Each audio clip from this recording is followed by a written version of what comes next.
Hello, hello, hello. And we are now going to look at the Backrooms teaser trailer. You remember the Backrooms? Now there's a movie. Brought to you by Bloomhouse. You all know Bloomhouse. They make very, very cheap horror movies and maximize the profit by making them very cheap. Yeah, Bloomhouse. So don't expect much from this, but expect it to do good because they always seem to make a good return on their horror movies, even though they are very, very cheaply made. Mostly cheaply made.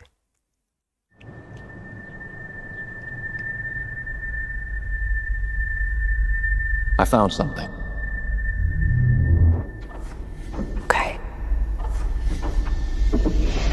Did you find? Found a place. It's massive in there. It just goes on and on and on. All these rooms. This place built, though. Actually, more like it remembers them. And the more times it remembers something, the less it does.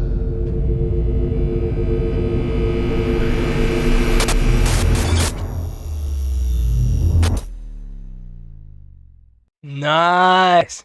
This is what I like about this because it doesn't really tell you too much. It reminds me of The Matrix and Cloverfield, where sometimes you got movie trailers that will give away way too much, and you kind of like just seen the movie from the trailers. But with The Matrix, you always just wonder what The Matrix was. They never told you. Same thing with Cloverfield. You wonder what was going on in this movie.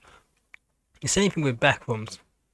Now they left it so open that you just wondering what's going to happen in the movie, and that's good. And if the movie's any good, word of mouth will spread, and more people go to watch it.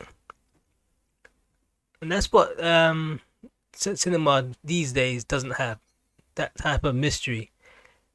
The internet's full of YouTubers that like to break down movie trailers to a point where the mystery's gone from a lot of movies, where they'll be like, oh, this is happening here, this might be happening there. A lot of people like the breakdowns, but sometimes the breakdowns ruin the experience of going into the cinema and being surprised. And I like to go in cinemas and think, oh, I wasn't expecting that. And that was back in the 90s, early 2000s, before YouTube existed. You really went to cinemas, you got a trailer and you got surprised. I really am surprised. Someone's always broke down the whole movie. That's why you have people like Marvel and Sony. They would release a trailer, but they'll leave things out of the trailer because they know these days that internet sleuths, the breakdown experts, will literally deconstruct the whole movie. And with Backrooms, I want to see them do that because there's not much there. So anyway, like, subscribe, and I'm out.